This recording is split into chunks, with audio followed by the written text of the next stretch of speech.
Olá, sejam bem-vindos ao Multiplix Entrevista. Hoje eu converso com o vereador Maicon Gonçalves, eleito pelo partido Mobilização Nacional, Mobiliza, em 2024.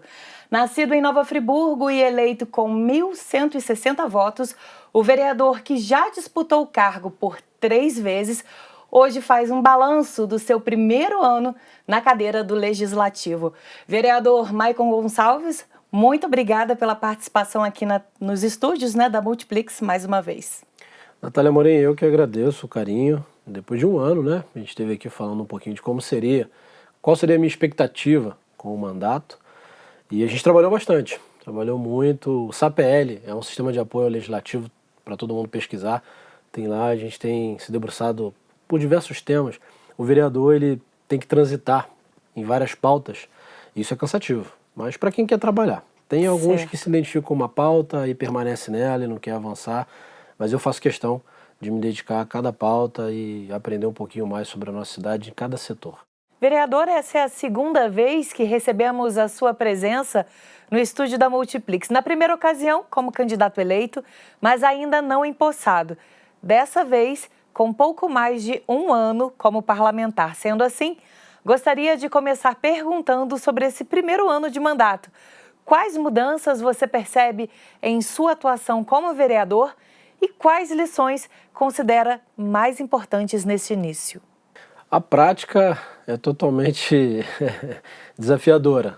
Quando você olha lá na lei, o papel do vereador é legislar, fiscalizar o prefeito, isso fica muito bonito. Mas quando você vai para a prática, você esbarra com muitas coisas que te atrapalham no meio do caminho. Uma delas é a vaidade. Ninguém quer ser incomodado. A gente quer continuar a nossa trajetória sem incômodo. Então, quando você identifica algo que pode melhorar, que pode trazer benefício para o coletivo e você propõe, você pode esbarrar em alguns interesses individuais.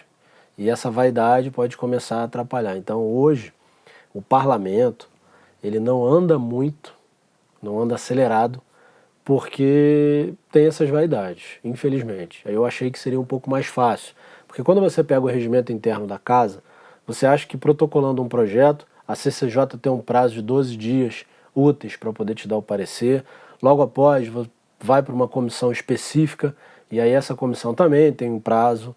Só que você vê que o projeto foi para a comissão, o vereador não tem ido na Câmara, não tem dado despacho como deveria, como ele é o presidente daquela matéria específica, ele tem que dar o parecer, devolver para a CCJ colocar no plenário e ser votado. Vou te dar um exemplo.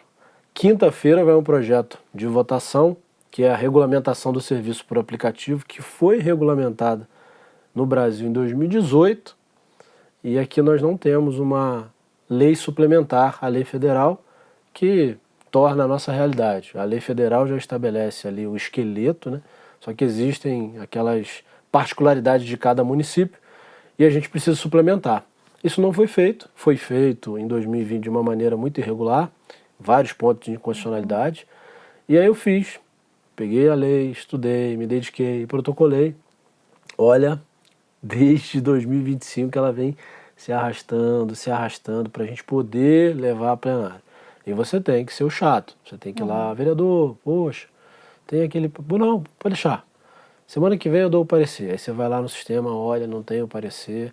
Às vezes ele não tem ali um corpo técnico dele que tenha esse foco. E é importantíssimo deixar isso. O vereador, quando ele não tem uma assessoria jurídica, ele não consegue produzir muito. Porque a gente está falando de uma casa de leis. E lei, ela tem um entendimento jurídico. Sim. Então, quando você não tem ali esse traquejo, eu sou professor de educação física. E quando a gente sabe a nossa limitação, é aí que a gente está inteligente. Você sabe, olha, eu não vou comprar uma briga com aquilo que eu não sei. Então eu sento com o meu advogado, que é o meu chefe de gabinete, que é o Maicon Moraes. Maicon, olha, a lei fala sobre isso. Eu joguei numa inteligência artificial aqui, Maicon, e ela me disse isso e isso. E o que tu acha? Aí ele fundamenta, porque hoje a inteligência artificial ela nos ajuda muito no parlamento. Mas só que ela tem que estar acompanhada de prompt, de comando. Porque às vezes você acha que é só pegar o chat GPT, falar e protocolo e aí sai um monte de asneira. Sim. Você precisa ter realmente o entendimento de onde você quer chegar. E tenho feito isso, mas infelizmente a gente só não avança mais, não acelera mais, por causa dessa burocracia exacerbada que o município tem, essa burocracia demais. É um problema sério. A gente podia estar muito mais evoluído. Certo, né? Vereador, agora falando sobre projetos, leis, ações de sua autoria, né? Quais aquelas que você considera que tiveram maior impacto aí para a população de Nova Friburgo? Olha, a Lei 5.101. A Lei 5.101 foi uma lei de minha autoria, foi aprovada por unanimidade na Câmara Municipal, polêmica posterior à aprovação, que é a lei que estabelece uma transparência dos eventos públicos.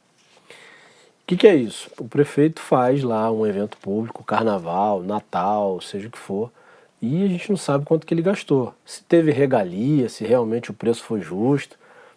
Eu fiz uma lei que obriga o prefeito a colocar uma placa informativa no ato do evento, tem que estar lá 24 horas antes, então no ato do evento, todo mundo vai ter ciência. Nossa, ele gastou 6 mil para fazer isso aqui, poxa, mas 6 milhões, poxa, mas poderia ter pegado esse dinheiro e botado em outro lugar, a gente está com prejuízo na educação, na saúde.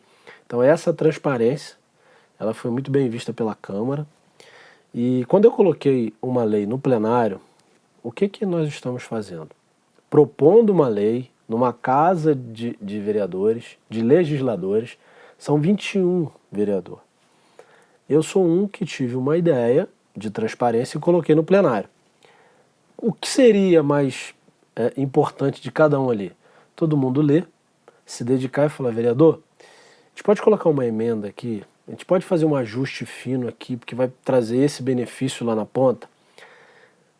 Eles aprovaram, eu não sei se foi maldade, mas aprovaram e mandou para o executivo. O prefeito não sancionou, ele não gostou da lei, porque coloca ele numa linha muito transparente, e ele não sancionou a lei voltou para a Câmara, e aí o presidente, pela lei, pode promulgar. Foi promulgado e virou lei. Quando eu fui num evento, vistoriar lá, a cumprimento da lei, tinha uma folha A4, num poço, pequenininho, perto do local de alimentação. Eu chamei a secretária, o subsecretário, falei, isso aqui é um deboche. Não é um deboche com o vereador Marco, um deboche com a população, com a Natália Amorim, com os demais, que são pagadores de impostos e querem ver o seu dinheiro bem empregado. Isso aqui é um escárnio, isso aqui é uma sacanagem que vocês estão fazendo. Ela, não, vereador, claro que não é nada disso. Eu falei, poxa, era uma lona. Mas a lei do senhor não dita o tamanho. Aí que eu digo lá no parlamento. Nós temos 21 vereadores que são pagos com dinheiro público para poder trabalhar e se debruçar e tirar o melhor de um projeto. Por que naquele momento não teve um que chegou e falou assim, vereador, a sua lei é muito importante, mas pode haver uma pegadinha. Eles podem colocar reduzido o tamanho. Vamos estipular o tamanho? E aí não fez, e aí nessa falha, que eu também não sou o dono do saber, a proposta é muito boa, mas talvez ali o modo de se operar, o engenheiro, quando ele faz uma planta 3D, ele coloca ela, mas o engenheiro não vai lá fazer a formatação da casa, quem faz é o pedreiro e os seus ajudantes. Então o refinamento daquela obra não depende do engenheiro, depende do pedreiro e do ajudante.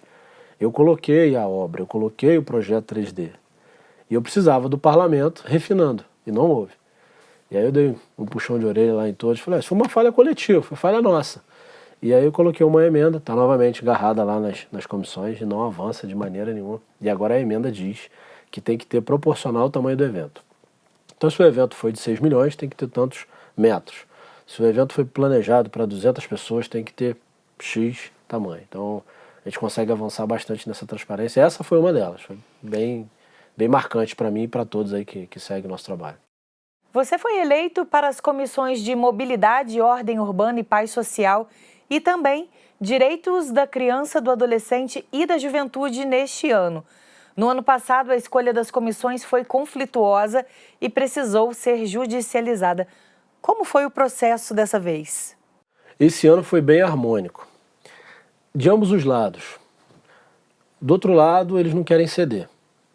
Do nosso lado, a gente percebeu que novamente vamos ter que entrar numa briga. O que acontece? Existe, para quem está nos assistindo, existe a maioria e a minoria. A maioria são aqueles que estão do lado do governo, é a base governista, é quem ama o governo.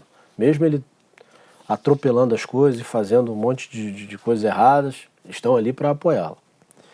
E tem a minoria, que são aqueles que detêm o seu mandato, que não tem acordo com ninguém e que vai cobrar e vai bater palma se tiver certo. Se estiver errado, vai puxar a orelha. E nós somos a minoria, temos 4 ali na minoria. Por mais que nós tentássemos brigar por um cargo de presidência de uma comissão como a CCJ, nunca vai acontecer. E dentro das comissões, tem comissões que regimentalmente ela tem 5 membros, são 5 vereadores, e são 3. Existem projetos que, dependendo da temática, ele vai para essa comissão. Se desses 3 vereadores, essas 3 participantes da comissão, 2 derem parecer contrário e um favorável, por mais que esse parecer seja meu, da minoria, o projeto nem a votação vai. Então você pode ter uma excelente ideia, um projeto que vai mudar a vida das pessoas, que vai trazer benefício, mas se os vereadores não quiserem deixar passar, não vai passar. Então a gente começou a entender esse modo operante do legislativo e pensou, olha, vale a pena comprar essa briga novamente? Não. Existem comissões ali que tem vereador que fala assim, eu sou o presidente e não abro mão. Eu sou presidente da comissão, não vou expor para não criar mais atrito, mas eu sou presidente da comissão X, esse assunto. Eu não abro mão. Tá, qual é a sua capacitação técnica, sua formação ou sua experiência dentro da área? Nenhuma, mas é uma parcela que vota comigo e eu quero ser o presidente. Não faz nada, não dá um parecer, mas quer ser o presidente por uma questão de vaidade. A gente volta de novo naquele tempo. São vaidades que vão se apegando ao legislativo. Não, porque eu tenho 2 mandatos, eu tenho 3, eu tenho 4, eu sou o cara, você chegou agora, tem isso também. Certo, né? Agora, vereador, falando de algo mais geral, né? Como você avalia os trabalhos da Câmara Municipal de Friburgo no último ano? Na sua opinião, né, a casa está exercendo o seu papel de forma mais independente ou ainda permanece alinhada aos interesses do Executivo? Permanece alinhada aos interesses do Executivo. É triste ver isso porque são vereadores que parece que concordam por uma questão prática, diária, de ter suas indicações assistidas. Tem um subsecretário que é meu cabo eleitoral, então ele ganha lá um valor X e ele detém a subsecretaria de saúde. Todos os exames vão para a mão dele. Então ele despacha os exames muito mais fácil.